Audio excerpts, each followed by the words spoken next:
नमस्कार, मैं हूं अमित कुमार। एक नेता जो मंत्री पद को ठुकराते रहा, इसीलिए क्योंकि उसको यकीन था कि वो एक दिन भारत का प्रधानमंत्री बनेगा। हम बात कर रहे हैं बलिया के बाबू साहब, भारत के पूर्व प्रधानमंत्री चंद्रशेखर के बारे में। चंद्रशेखर जैसे राजनेता के बारे में आज हमें इसीलिए जानना चाहिए क्योंकि आज राजनीतिक में जिस प्रकार से चाटुकारिता का युग आ गया है, आवश्यकता है कि देश और समाज चंद्रशेखर जैसे बेबाकी से बोलने वाले राजनेता के बारे में जाने। वो चंद्रशेखर जिसे यकीन था कि वो एक दिन भारत का प्रधानमंत्री बनेगा, लेकिन इसके बावजूद भी उन्होंने कभी सत्ता के लिए नेताओं की चाटुकारिता नहीं की।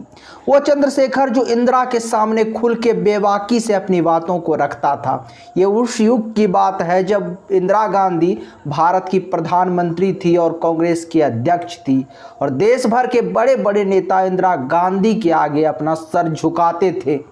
उस समय एक युवा नेता चंद्रशेखर इंदिरा गांधी की आंखों में आंखें डाल के कहता था कि हम कांग्रेस को तोड़ देंगे, हम आगे आपको कहानी बताएंगे। वो चंद्रशेखर जो समाजवाद की राह पे चलते हुए लोहिया का विरोध करते थे, जो लोहिया को खड़ी खड़ी सुना देते थे, हम उस चंद्रशेखर के बारे में आज बात करते हैं। वो चंद्रशेखर जिसे यकीन था कि वो एक दिन भारत का प्रधानमंत्री बनेगा। शुरुआत करते हैं कहानी की, आपको बताते हैं कि इंदिरा गांधी से चंद्रशेखर की अदावत बगावत क्यों हुई और इंदिरा गांधी के सामने चंद्रशेखर ने किस प्रकार से बेबाकी से अपनी बातों को रखा। ये उस दौर की बात है जब इंदिरा गांधी भारत की प्रधानमंत्री थी और शाम के समय में इंदिरा गांधी के आवास पर बड़े बड़े नेता जुटा करते थे। एक प्रकार का जमघट लगा करता था नेताओं का। इसी क्रम में एक दिन चंद्रशेखर भी इंदिरा गांधी के आवास पर पहुंचे। इंदिरा गांधी आई और जब चंद्रशेखर को देखा तो बात चल रही थी। इसी बीच इंदिरा गांधी ने चंद्रशेखर से पूछा, चंद्रशेखर क्या तुम कांग्रेस को समाजवादी मानते हो? चंद्रशेखर ने तुरंत कहा, वो युवा चंद्रशेखर वो बेबाकी से बोलने के लिए जाने जाते थे, उसने उठ के तुरंत कहा कि मैं कांग्रेस को थोड़ा सा समाजवादी मानता हूँ और थोड़ा मनवाने के लिए आया हूँ। कांग्रेस एक बूढ़े बरगद के तरह हो गया है, यदि मैं इसे समाजवादी धारा की ओर मोड़ ना सका तो मैं कांग्रेस को तोड़ दूंगा। ये वो चंद्रशेखर बोल रहे थे उस समय, जो एक युवा चंद्रशेखर था जो कांग्रेस पार्टी से ही सांसद था। वो बोल रहे थे उसके सामने जो कांग्रेस पार्टी की अध्यक्ष थी इंदिरा गांधी, जो भारत की प्रधानमंत्री थी इंदिरा गांधी, जिसके सामने बड़े बड़े नेताओं की बोलने की आंख में आंख डाल के देखने की साहस नहीं होता था, उसके सामने युवा चंद्रशेखर ऐसे बातें कर रहे थे। वो चंद्रशेखर को कभी पद की लोभ नहीं था, लेकिन लोग कहते थे कि चंद्रशेखर कहा करता था हमेशा कि वो जब भी बनेगा भारत का प्रधानमंत्री बनेगा, वो मंत्री बनने के लिए नहीं आया है। इसी प्रकार से एक लोहिया के साथ, डॉक्टर लोहिया के साथ भी चंद्रशेखर का कहानी काफ़ी मशहूर है। एक बार चंद्रशेखर अपने बलिया में एक कार्यक्रम कर रहे थे।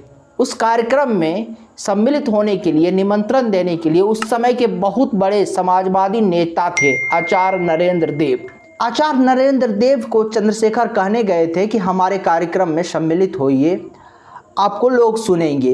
लेकिन आचार्य अपनी बीमारी की बातें बताकर चंद्रशेखर द्वारा आयोजित बलिया में कार्यक्रम में सम्मिलित होने से साफ साफ इनकार कर दिया। लेकिन वहीं पे आचार्य नरेंद्र देव के पास उस समय के बहुत बड़े समाजवादी नेता डॉक्टर लोहिया बैठे हुए थे। आचार्य नरेंद्र देव ने चंद्रशेखर से कहा कि तुम लोहिया को ले जाओ कार्यक्रम में और इसका संबोधन करवाओ, ये लोहिया सम्मिलित होंगे। लेकिन लोहिया ने असमर्थता जताते हुए कहा कि मेरा जो है कलकत्ता में पार्टी के राष्ट्रीय कार्यकारिणी की बैठक है, इसीलिए मैं इस कार्यक्रम में सम्मिलित नहीं हो पाऊंगा, चंद्रशेखर के साथ नहीं जा पाऊंगा। चंद्रशेखर ने कहा कि डॉक्टर साहब आप मेरे साथ चलिए, हम आपकी कलकत्ता पहुंचने की पूरी जो है प्रबंध कर देंगे। आपको जो है जैसे ही हमारे यहाँ बलिया में कार्यक्रम समाप्त होगा, हम जीप से बक्सर छोड़ देंगे और बक्सर से आप ट्रेन पकड़ के जो है कलकत्ता जा सकते हैं, जहां आप पार्टी की राष्ट्रीय कार्यकारिणी की बैठक में सम्मिलित हो सकते हैं। ये बात सुन के जो है लोहिया को लगा जो हाँ इस रूट से जाया जा सकता है, ये तो ठीक है। तो लोहिया मान गए चंद्रशेखर के साथ बलिया आने के लिए। लोहिया जैसे ही बलिया पहुंचे तो उन्होंने देखा कि वहां कोई जीप नहीं लगा हुआ था। ये देख के लोहिया को बहुत गुस्सा आया। लोहिया उनके साथी जो और लोग थे, उनके साथ जो और नेता थे, उनके साथ जो है थोड़ा सा बड़बड़ाने लगे, थोड़ा सा कहने लगे कि देखो जीप का व्यवस्था नहीं किया होगा, नहीं होगा, इस प्रकार के बातें लोहिया कहने लगे। सुबह से दोपहर बीत गया, लेकिन कई बार इस प्रकार के बातें लोहिया बार बार किए जा रहे थे। ये बातें युवा चंद्रशेखर को गवारा नहीं गुजर रहा था। चंद्रशेखर सब कुछ देख रहा था। जैसे ही दोपहर हुआ तो लोहिया के पास चंद्रशेखर आया और कहा, डॉक्टर साहब हमारी बेइज्जती मत कीजिए। आपको अगर इस कार्यक्रम में नहीं सम्मिलित होना है तो वहाँ देखिए जीप खड़ी है, आप उस जीप पे बैठिए और सीधे बक्सर जाइए और वहाँ से कलकत्ता के लिए निकल जाइए, लेकिन यहाँ रह के इस प्रकार से हमारी बेइज्जती मत कीजिए। ये सुन के चंद्रशेखर की इस प्रकार की बातें सुन के लोहिया सन्न रह गए, क्योंकि इतने बड़े समाजवादी नेता डॉक्टर लोहिया के सामने एक युवा नेता जो अभी राजनीतिक में कदम ही रखा, जिसको राजनीति के शिखर पर पहुंचना है, वो इस प्रकार के बातें कर रहा है। लोहिया सन्न रह गए। तो इस प्रकार से बेबाकी से चंद्रशेखर बोला करते थे। उनको किसी भी प्रकार का पद का कभी लालसा नहीं हुआ। एक बात और हम आपको चंद्रशेखर के बारे में बताते हैं, इससे स्पष्ट हो जाएगा कि चंद्रशेखर का व्यक्तित्व किस प्रकार का था। उस समय में एक माफिया हुआ करता था जिसका नाम था सूर्यदेव सिंह। जब कुछ लोगों ने, चंद्रशेखर के विरोधियों ने चंद्रशेखर पर यह आरोप लगाया कि इसकी माफिया से दोस्ती है, चंद्रशेखर को घेरने का प्रयास किया गया, तो एक बार चंद्रशेखर ने खुलेआम कहा कि हाँ, जिसे आप माफिया कहते हैं वो सूर्यदेव सिंह मेरा दोस्त है। उन्होंने किसी भी प्रकार का वोट बैंक की चिंता नहीं की। उन्होंने इस बात की चिंता नहीं की कि ऐसा कहने से उनको राजनीतिक में नुकसान होगा या लाभ होगा। वो जो भी बोलते थे बड़ी बेबाकी से बोलते थे, लेकिन सपना जो उन्होंने देखा था भारत के प्रधानमंत्री बनने का, वो सपना भी उनका पूरा हुआ। और धीरे धीरे जैसे ही समय बीता, वर्ष आ गया 1990। 11 नवंबर 1990 को बलिया में जन्मे चंद्रशेखर का सपना पूरा हुआ और भारत के प्रधानमंत्री बन गए। लेकिन केवल वो भारत के प्रधानमंत्री के पद पर 7 महीने ही रह सके। इसके पीछे कारण था कि चंद्रशेखर कांग्रेस की सहायता से भारत के प्रधानमंत्री बने थे। उस समय राजीव गांधी कांग्रेस को संगठित करने में लगे हुए थे। राजीव गांधी को थोड़ा वक्त चाहिए था अपने कुनबे को मजबूत करने के लिए, इसीलिए राजीव गांधी ने बाहर से चंद्रशेखर को, क्षमा कीजिएगा, राजीव गांधी ने चंद्रशेखर को समर्थन दिया और चंद्रशेखर राजीव गांधी के समर्थन से 11 नवंबर 1990 को भारत के प्रधानमंत्री बन गए। अब राजीव गांधी कांग्रेस के कुनबे को मजबूत कर लिए थे। कांग्रेस के नेता चाहते थे कि एक बार पुनः राजीव गांधी भारत का प्रधानमंत्री बने। चंद्रशेखर को पद से हटाना था, लेकिन इसके लिए जो है कोई तरकीब नजर नहीं आ रहा था, क्योंकि चंद्रशेखर के जिस प्रकार से उन्होंने बेबाकी से अपने राजनीतिक जीवन में आगे बढ़े, जिस प्रकार से वो जब वो प्रधानमंत्री के पद पर बैठे तो उन्होंने इस प्रकार से काम करना शुरू कर दिया कि उन्होंने स्पष्ट कर दिया कि वो किसी भी दबाव में काम करने वाले नहीं हैं, वो राजीव गांधी की कठपुतली भी नहीं है। इस प्रकार से उनका कार्यशैली था। तो अब कांग्रेस के नेता को ये खटकने लगा। वो चाहते थे कि अब राजीव गांधी पुनः कुर्सी पर बैठ जाए।